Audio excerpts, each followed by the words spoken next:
हरे कृष्णा भक्तों, क्या आपने कभी सोचा है कि अगर जीवन की सारी परेशानियां एक ही दिन में खत्म हो जाए तो कैसा लगेगा? क्या हो अगर आपके किए हुए पाप, जिन्हें आप भूल भी चुके हैं, वो भी मिट जाए? और क्या हो अगर एक साधारण सा व्रत आपको सीधे भगवान के धाम तक पहुंचा दे? आज की कथा ऐसी ही एक अद्भुत एकादशी की है, जिसका नाम है मोहिनी एकादशी। ये सिर्फ एक व्रत नहीं है, ये जीवन बदलने का एक अवसर है। तो आइए पूरी श्रद्धा और ध्यान के साथ इस पवित्र कथा को सुनते हैं। बहुत समय पहले की बात है, जब धर्मराज युधिष्ठिर ने भगवान श्री कृष्ण से एक प्रश्न पूछा। उन्होंने कहा, हे प्रभु, वैशाख मास के शुक्ल पक्ष में आने वाली एकादशी कौन सी है? उसका महत्व क्या है और उसे करने से क्या फल मिलता है? भगवान श्री कृष्ण मुस्कुराए और बोले, हे धर्मराज, तुमने बहुत ही उत्तम प्रश्न किया है। अब मैं तुम्हें एक ऐसी कथा सुनाता हूं जो स्वयं महान ऋषि वशिष्ठ ने भगवान राम को सुनाई थी। भगवान राम उस समय अत्यंत दुखी थे। माता सीता के वियोग में उनका मन व्याकुल था। उन्होंने ऋषि वशिष्ठ से कहा, हे गुरुदेव, मुझे कोई ऐसा उपाय बताइए जिससे मेरे सारे दुख दूर हो जाए और मेरे पाप भी नष्ट हो जाएं। ऋषि वशिष्ठ ने शांत स्वर में कहा, हे राम, वैशाख मास की शुक्ल पक्ष की एकादशी, जिसे मोहिनी एकादशी कहा जाता है, वह सभी दुखों को समाप्त करने वाली है। जो भी इस व्रत को करता है, उसके जीवन से पाप, मोह और कष्ट सब दूर हो जाते हैं। अब सुनिए इस व्रत से जुड़ी एक अद्भुत कथा। प्राचीन समय में सरस्वती नदी के तट पर एक सुंदर नगर था, जिसका नाम था भद्रावती। उस नगर के राजा थे द्युतिमान, और उसी नगर में रहता था एक बहुत ही दयालु और धर्मात्मा व्यापारी, जिसका नाम था धनपाल। धनपाल केवल नाम से ही नहीं, बल्कि कर्म से भी धन का पालन करने वाला था। उसने अपने धन का उपयोग केवल अपने लिए नहीं, बल्कि पूरे समाज के लिए किया। उसने बनवाए धर्मशालाएं, मंदिर, विद्यालय, कुएं, तालाब। उसने गरीबों को भोजन कराया, प्यासों को पानी दिया, हर किसी की मदद की। पूरा नगर उसकी प्रशंसा करता था। अब कहते हैं ना, हर घर में एक ऐसा व्यक्ति होता है जो पूरे परिवार की इज्जत मिट्टी में मिला देता है। धनपाल के भी 5 पुत्र थे। से एक था धृष्ट बुद्धि। नाम ही सब कुछ बता देता है। वह बहुत ही दुष्ट और पापी स्वभाव का था। उसे बुरी संगत पसंद थी। वह जुआ खेलता था, मदिरा पीता था और वेश्याओं के साथ रहता था। उसे किसी का सम्मान करना नहीं आता था, न देवताओं का, न ब्राह्मणों का, न अपने माता पिता का। वह अपने पिता की कमाई को पाप में खर्च करता रहता था। एक दिन धनपाल ने उसे देखा। वह सड़क पर एक वेश्या के साथ हंसता हुआ घूम रहा था। यह देखकर धनपाल का दिल टूट गया।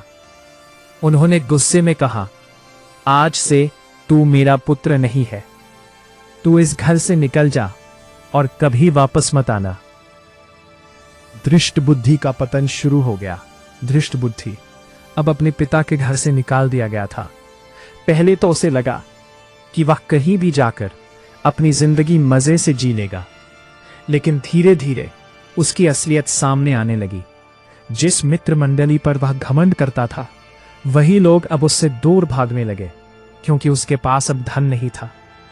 कुछ ही दिनों में उसका सारा पैसा खत्म हो गया। अब हालत ये हो गई कि उसे खाने के लिए भी भीख मांगनी पड़ रही थी। भूख से तड़पता हुआ वह इधर उधर भटकने लगा।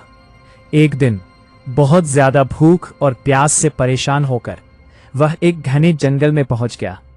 वह इतना कमजोर हो चुका था कि चल भी नहीं पा रहा था। थककर वह एक पेड़ के नीचे बैठ गया।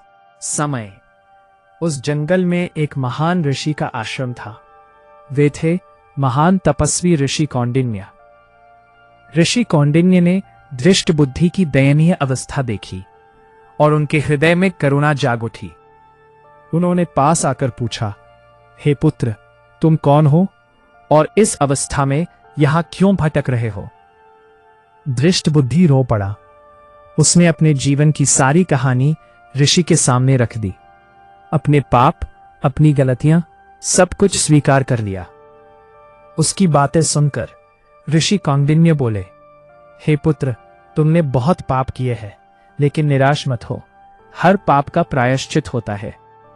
दृष्ट बुद्धि ने हाथ जोड़कर कहा, हे गुरुदेव, कृपया मुझे कोई ऐसा उपाय बताइए जिससे मेरे सारे पाप नष्ट हो जाएं। ऋषि कौंडिन्य ने कहा, वैशाख मास की शुक्ल पक्ष की एकादशी, जिसे मोहिनी एकादशी कहा जाता है, यदि तुम उस दिन व्रत रखो पूरी श्रद्धा और नियम से, तो तुम्हारे सारे पाप नष्ट हो जाएंगे। धृष्ट बुद्धि के मन में आशा की एक किरण जगी। उसने निश्चय किया कि इस बार वह पूरे मन से इस व्रत को करेगा। जैसे ही मोहिनी एकादशी का दिन आया, उसने प्रातः स्नान किया, भगवान विष्णु का ध्यान किया और पूरे दिन भूखे प्यासे रहकर व्रत रखा। उस दिन उसने कोई पाप नहीं किया, केवल भगवान का नाम लिया। रात भर वह जागरण करता रहा, भजन कीर्तन करता रहा और भक्तों, जैसे ही द्वादशी का दिन आया, उसने विधि विधान से व्रत का पारण किया। तभी एक अद्भुत चमत्कार हुआ। आकाश से एक दिव्य विमान उतरा, जिसमें भगवान विष्णु के दूत बैठे थे। उन्होंने दृष्ट बुद्धि से कहा, हे पुण्यात्मा, तुमने मोहिनी एकादशी का व्रत करके अपने सारे पापों का नाश कर लिया है। अब तुम हमारे साथ भगवान विष्णु के धाम चलो। दृष्ट बुद्धि, जो कभी पापों में डूबा हुआ था, आज वही भगवान के धाम जाने के योग्य बन गया। वह दिव्य विमान में बैठकर भगवान के लोक को चला गया। और भक्तों, इसीलिए कहा जाता है कि मोहिनी एकादशी केवल एक व्रत नहीं है, ये जीवन को बदलने का एक अवसर है। जो भी इस व्रत को श्रद्धा और भक्ति से करता है, उसके जीवन के सारे पाप, सारे दुख, सारे कष्ट सब समाप्त हो जाते हैं। तो भक्तों, इस पवित्र एकादशी पर पूरी श्रद्धा और नियम से व्रत रखें और भगवान श्री हरि की कृपा प्राप्त करें। हरे कृष्णा